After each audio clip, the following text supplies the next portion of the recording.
2020년의 마지막 수요 예배입니다. 여러분께 하나님의 위로하심과 함께하심, 또 여전히 동행하시는 은혜가 충만하게 되시길 주님의 이름으로 축복합니다. 저는 말씀을 전하면서 또 제 얘기를 한번 좀 해보고자 합니다. 저는 사실 개척교회 목회자의 아들로 자라났습니다.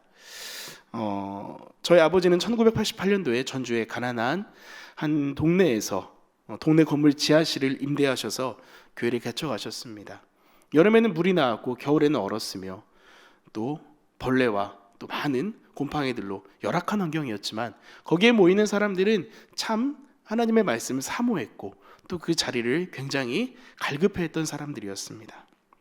하나님의 은혜로 많은 사람들이 그곳에서 예수님을 만났습니다.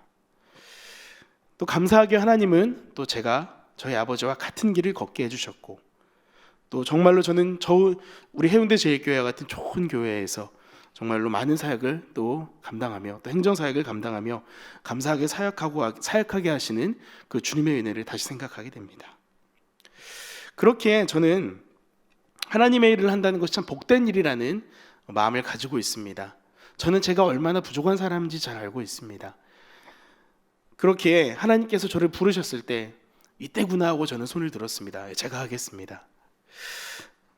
하기 싫어서 도망가거나 끝까지 못한다고 하지 않았고요. 저는 이것을 불러주신 것이 참 감사함이었기에 주저함 없이 나아갈 수 있었던 것 같습니다. 그렇게 쉽지는 않지만 행복한 일을, 정말로 귀한 일을 감당하게 하신 하나님의 은혜에 감사하는데, 특별히 저는 오늘 말씀을 준비하면서 저희 부모님 생각이 좀 많이 났습니다. 저희 부모님 보면서 늘 아쉬웠던 점이 저는 있었어요. 그것은 무엇이었느냐? 사람에 대한 아쉬움이 좀 저는 많았습니다. 그 목회자의 그 사역 자체가, 그 목양을 한다는 것 자체가, 교회를 개척하고 교회를 그 말씀으로 양육한다는 그 사실 사역 자체가 사실 많은 사색과 고민 또 묵상이 필요한 사역입니다. 보이는 것들보다는 보이지 않는 것에 더 많이 집중해야 되는 경우도 많고요. 또 어딘가에 감추어진 아픔과 눈물들, 또 하나님의 그 손길이 필요한 그 자리를 발견해 나가는 그 모든 것들, 또 내가 누렸던, 제가 경험하였던 하나님의 그 은혜와 사랑들을 잘 다듬어서 성도들에게 전해줘야 하는 일까지도, 그렇기에 참으로 행복한 일이지만 또 쉽지만은 않은 일임을 저는 생각하게 되었습니다. 그런데 저희 아버지는 어떤 분이셨냐면요, 아마 저희 아버지 지금도 이 설교 듣고 계실 겁니다. 저희 아버지 어떤 분이셨냐면 목사이자 시설 관리자이자 차량 운전사이자 교회 사무 직원이시자 때로는 교회 주방에서 설거지도 하시는, 그래서 고단한 몸을 이끌고 항상 강단 뒤쪽에 앉아서 설교 준비를 하실 때가 대부분이셨던 것 같습니다. 그랬기에 저는 일찍이 컴퓨터를 배울 수 있었습니다. 왜요? 도울 사람이 없었으니까요. 저는 1994년부터 컴퓨터라는 물건을 만졌습니다. 부자라서 넉넉해서 그랬던 건 절대 아닙니다. 교회에 사무를 감당할 사람이 없었기 때문입니다. 당시 교회에 나오시던 대학생 형에게 지금의 워드 프로세서를 좀 배웠습니다. 한글이라는 그 프로그램이죠. 당시 한글의 버전명이 1.53이었습니다. 정말로 옛날 일입니다. 박물관에 가야만 볼 수 있는 프로그램입니다. 프린터도 귀하던 시절인데 어떻게든 프린터를 구해와서 고물 프린터를 가져와서 그걸로 주보를 만들어 보고요. 또 어떻게든 뭔가 해내야 됐으니까 남들이 버린 복사기를 주워와서 그걸로 복사를 해내면 주보가 항상 까만 줄이 가 있었습니다. 그리고 교회 문서를 만들려면 큰 출력이 안 되기 때문에 어떻게든 출력을 하고 복사를 해서 가위로 오립니다. 그래서 또 큰 종이에 붙여서 하나하나 이름을 붙여서 큰 문서를 만들어냅니다. 지금 생각하면 상상할 수도 없는 일이죠. 그렇게 저는 프린터를 잘 고칩니다. 복사기도 잘 고칩니다. 대신 결과는 책임질 수 없습니다. 연락은 자제해 주시기 바랍니다. 정작 중요한 일을 해야 됐음에도 불구하고, 정말 중요한 일이 있음에도 불구하고 거기에 시간을 떼놓기 어려우셨던 아버지, 늘 그렇게 무언가를 만들고 그 옆에서 돕는 저의 청소년기 시절을 기억하여 볼 때 감사하지만 한편으로는 누군가가 정말 좋은 직원이, 좋은 어떤 동역자가, 좋은 청지기가 함께 계셔서 그 일들을 함께 감당해 주셨으면 더 좋지 않았을까, 그런 생각을 하게 되었습니다.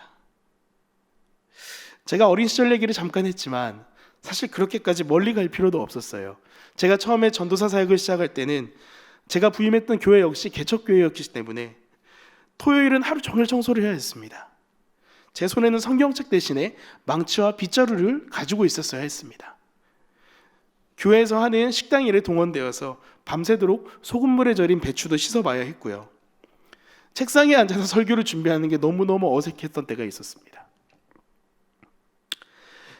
12월 들어서 함께 하고 있는 이 수요 기도회, 각 가정에서 또 함께 하신 여러분, 이번 달에는 우리가 각 사역원에서 사역하시는 분들을 격려하며 위에서 기도하는 시간으로 함께 이 수요 기도회를 감당하고 있어요. 오늘은 제가 담당하고 있는 사역 지원국의 봉사자들, 또 성도들, 직원들을 위해서 함께 좀 말씀을 나누며 또 그들을 위해서 기도하는 가운데 또 그들을 넘어서 우리를 향한 하나님의 뜻을 또 알기 원하는 시간으로 갖기 원합니다. 그래서 오늘의 말씀의 배경은요, 모세와 장인 이드로의 장면입니다. 이 장면은 일일이 설명하자면 말이 길어지지만 딱 한 가지 똑같은 게 있습니다. 앞에 제가 나누었던 상황과 아주 비슷합니다. 모든 것을 목회자가 할 수 없는 상황입니다. 우리가 다 읽지는 않았지만 본문과 동일한 장의 13절 말씀에 이렇게 말씀이 나와 있습니다. 이튿날 모세가 백성들을 재판하느라고 앉아있고 백성은 아침부터 저녁까지 모세 곁에 서 있는지라. 출애굽 이후에 이 백성들 노예나 다름없던 사람들이었습니다. 근본도 없고요, 규칙도 없고요, 뭔가 센스도 없습니다. 아무것도 없습니다. 그냥 답답한 일이 있으면 누구한테 갑니까? 모세한테 달려갑니다. 이것 좀 해결해 주십시오. 이제 겨우 공동체라는 테두리에 들어오는 군중들, 이들은 그렇게 매일 문제를 만들어냈습니다. 이전과는 다른 사회 환경, 생활 환경에 처해 있기 때문이죠. 처음 몇 번은 아마 괜찮았을 겁니다. 모세도 이렇게 가져오는 사람들을 보면서 그래, 내가 해결해 줘야지, 해결을 해줍니다. 그런데 모세란 이 사람, 하나님의 택한 이 사람이지만 참 모세도 미련합니다. 끊어내지를 못해요. 하루 종일 앞에 앉아 있습니다. 백성들은 아침부터 저녁까지 모세 옆에 서 있습니다. 이 말씀이 이렇게 써여 있죠. 백성들은 아침부터 저녁까지 모세 곁에 서 있는지라. 얼마나 숨이 막혔을까요? 모세가 앉아 있는데 주변에 백성들이 꽉 둘러싸고 있어요. 이거 언제 좀 해결해 주실 겁니까? 계속 막 재촉하고 있는 상황이죠. 사실 백성들의 상황을 판단해주고 좀 이렇게 선을 그어주는 건 역시 모세가 해야 될 사역이었습니다. 그런데 거기에만 함몰되어 버리면은 문제가 있는 것이죠. 더 중요한 것이 있었기 때문입니다. 하나님과 교제하며 하나님이 주신 말씀을 들고 나아가며 또 하나님의 뜻에 맞게 더 큰 이 이스라엘 백성들이 나아가야 될 방향들을 알아야 됐고, 또 광야 가운데서 길을 가는 일, 또 안전을 도모하는 일, 참 많은 일들이 해야 될 것들이었는데 여기에만 파묻힐 수가 없었다는 것이죠. 모세의 장인 이드로가 모세에게 왔습니다. 사실 하나님이 보내신 거라 생각합니다. 하나님은 이드로라는 사람은 참 일머리가 있었던 사람인 것 같습니다. 미련하게 백성들의 일들을 하나하나 해결해 주면서 지쳐가던 모세 옆에서 혀를 끌끌끌 차면서 답답하죠. 아이고 이 사람아, 그러다 자네 잡겠네. 아이고 이 사람아, 자네 그러다가 실려가겠네. 하나님의 은혜가 여기 있습니다. 우리의 그 상황 가운데에서 참으로 우리가 알지 못해서 보지 못해서 파묻혀 있는 그 상황 가운데 하나님은 해결할 수 있는 길을 보내주시죠. 어찌되었건 정말 구멍이 나 있고 모든 것을 듣지 못하고 꽉 막혀 있던 이 모세를 향해서 하나님은 이드로를 보내셨고, 이드로는 모세에게 사람들을 세우라고 제의합니다. 21절과 22절 말씀에 이렇게 나와 있습니다. 너는 또 온 백성 가운데서 능력 있는 사람들, 곧 하나님을 두려워하며 진실하며 불의한 이익을 미워하는 자를 살펴서 백성 위에 세워 천부장과 백부장과 50부장과 10부장을 삼아 그들이 때를 따라 백성을 재판하게 하라. 큰 일은 모두 내게 가져갈 것이요 작은 일은 모두 그들이 스스로 재판할 것이니 그리하면 그들이 너와 함께 담당할 것인즉 일이 내게 쉬우리라. 딱 2절 말씀이지만 이것으로 모세의 모든 고민과 어려움들은 종결되었습니다. 사실 지파와 지파 사이에 큰 사건이 일어나면은 모세가 분명히 나서야 합니다. 지파끼리 싸우면 안 되거든요. 그런데 옆집에 철수가 영수의 닭을 훔쳐먹은 것까지 모세에게 들고 가면 안 된다는 것이죠. 이것들은 따로 누군가가 모세를 대신해서 판단을 내려주고 정리를 해주어야 된다는 것입니다.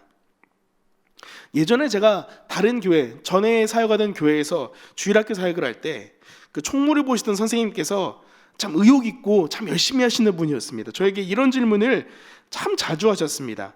목사님, 아니죠, 그때 전도사였죠. 전도사님, 애들 간식으로 새우 과자가 좋을까요? 양파 과자가 좋을까요? 제가 뭐라고 대답했을까요? 저는 당시 또 어린 전도사였기 때문에 이거 내가 뭔가 선을 그어줘야 돼. 그래서 굉장히 제가 뭔가를 대답해 줘야 된다는 사명감이 있었습니다. 그래서 매번 물어보면은 오늘은 새우 과자가 어떨까요? 오늘은 양파 과자가 어떨까요? 아니 오늘은 그냥 감자 과자로 하시죠. 이런 식으로 제가 선을 그어줬던 적이 있었습니다. 그런데 여러분 이제는 알죠. 이거 제가 해서는 안 될 말입니다. 그렇게 물어보신다면 저는 이렇게 대답을 해야 되죠. 선생님이 좋아하시는 걸로 준비하십시오. 모든 것을 목회자가 감당할 수 없지요. 모든 것을 전도사님들이 감당할 수 없고요. 모든 것을 장로님들이 감당하실 수 없습니다. 그러하기에 하나님은 공동체 안에 이 말씀처럼 1000부장처럼 100부장처럼 50부장처럼 10부장처럼 많은 도역자들을 세워주셨어요. 특별히 오늘날 현대교회의 상황에서 이러한 일을 담당하시는 분들이 제가 특별히 동역하고 있는 사역지원국의 직원들과 성도들이라고 저는 또 생각을 합니다. 다른 지원국, 사역국들도 많이 있으시겠지만 왜 그러느냐?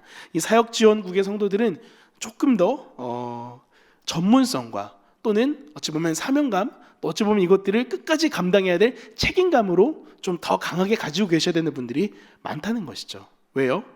제가 아무리 열심히 교회 사역을 한다 해도 사무장님과 같이 꼼꼼하게 교회 살림살이를 볼 수는 없습니다. 또 제가 아무리 열심히 뭔가 사무 일을 한다 해도 저희 사무관사님만큼 할 수는 없어요. 제가 홈페이지를 관리할 정도로 컴퓨터를 똑차게 하느냐? 절대 아닙니다. 기가 막히게 컴퓨터를 다루지 못합니다. 저는 교회 버스를 운전할 수 없습니다. 대형 면허도 없고요. 각종 전기공사나 연장을 다루는 기술은 더더욱 없습니다. 겁도 많아서요. 밤중에 교회를 지키려면 무서워서 못 지킵니다. 외부에 오시는 손님들이나 강사님들에게 뭔가 세심한 대접을 하는 것도 익숙하지 않습니다. 저에게 맡겼다가는 손님 기분 상합니다. 강대상에 물을 올리는 일, 제게 떨어지면 머지않아 이 물 펑크가 날 것입니다. 성찬 씨가 세례를 준비하라고 하시면은 버리는 포도주나 빵이 더 많을 겁니다. 더군다나 저한테 교회 헌금 개수하라고 하신다면은 교회의 미래가 불투명해질 것입니다. 방금 저는 사역지원국에 사역하시는 직원들과 성도들이 담당하시는 사역들을 한번 다 말씀드렸어요. 그러고 보니까 참 제가 하면 어려운 사역입니다. 아니, 제가 아니라 사실은 쉽게 감당하기 어려운 사역들입니다. 특히나 이것들은 드러나지 않아요. 눈에 띄지 않아요. 혹여나 이 모든 것들을 어떤 한 사람이, 하나의 목회자가 또는 장로님이 감당하고자 한다면 본질적인 영혼을 돌보거나 말씀을 전하는 사역에 집중할 수가 없겠죠. 그것들은 뒤로 밀려날 수도 있을 것입니다. 그렇기에 하나님은 이분들을 우리 교회에 보내주신 거예요. 이 사역지원국뿐만이 아니라 그 외에 모든 사역국에 사역하시는 모든 성도들을 그렇게 우리 교회에 세워주시고 보내주신 것입니다. 모세가 다 담당할 수 없었기에 이드로를 통하여서 모세의 일을 나누셨듯이 우리 사역자들이 다 할 수 없기에 하나님은 우리 성도들을 보내사 교회의 살림살이와 보이지 않지만 중요한 봉사의 자리들을 다 감당하게 하셨습니다. 모두 다 같은 사역을 할 수 없습니다. 하나님은 그렇게 교회 공동체 안에서 모든 이들에게 사역의 자리를 주셨어요. 눈에 띌 수도 있고요, 안 띌 수도 있어요. 복잡해 보일 수도 있고요. 그렇지 않을 수도 있어요. 하지만 하나님을 위한 사역이라면 모두 다 귀하며 중요한 사역들입니다. 부르신 그 자리가 바로 은혜의 자리라는 것입니다. 우리 교회 모든 사역국들 그렇게 각자의 능력과 은사에 맞게 하나님께서 부르신 그 자리에 서 있는 모든 분들을 축복합니다. 하지만 제가 또 사역지원국을 담당하다 보니 이 자리, 다른 사역보다 조금 더 정말로 꼼꼼함과 또 전문성이 필요하다는 것을 앞에도 말씀드렸지만 한 번 더 말씀드립니다. 그렇게 이분들의 사역들 정말로 격려해드려야 되고 또 응원해드려야 될 줄 믿습니다. 특별히 사역지원국에 계신 모든 분들은 축복합니다.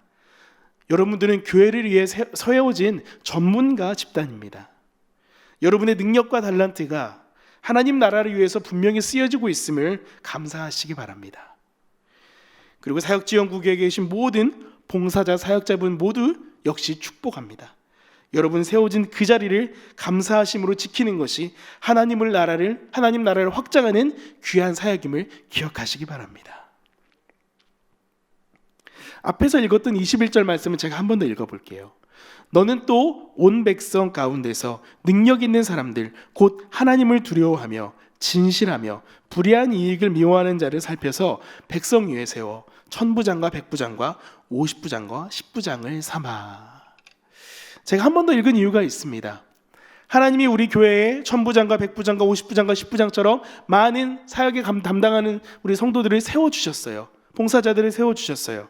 그런데 이들의 세워진 그 능력들, 이들이 세워진 그런 어떤 기준들, 하지만 그들이 가지고 있는 전문성들, 이 모든 것들이 중요하죠. 하지만 그것보다 더 중요한 것이 있다는 것입니다. 바로 무엇입니까? 하나님을 우리에게 먼저 원하시는 것들. 먼저 하나님을 두려워하는 마음인 경외심을 가진 사람, 또 진실함을 가진 사람, 또 불의한 이익을 미워하는 사람으로서 정직한 소득으로 살아가는 사람. 이것에 대한 기준을 하나님은 봉사자들에게 분명히 원하고 계십니다. 하나하나 다루다 보면 길어질 수 있기에 이 세 가지의 이야기들을 한 가지로 정리하면 바로 무엇입니까? 말씀과 삶이 일치하는 사람입니다. 우리가 바라봐야 될 지향점이기도 합니다. 우리의 사역의 자리에서 우리의 모습과 삶의 자리에서의 모습이 동일해야 한다는 것입니다. 각자가 가진 달란트만 가지고 사역의 자리에 서 있는 것이 아니라 한 사람의 그리스도인으로서 하나님 앞에서 사람 앞에서 온전함을 구하며 나아가야 된다는 것입니다. 단적인 예로 정말로 교회에서 그분은 그런 얘기가 아닙니다. 이거는 단적인 예입니다. 교회 버스를 운전하시는 한 집사님이 계십니다. 또는 장로님이 계신다고 칩시다.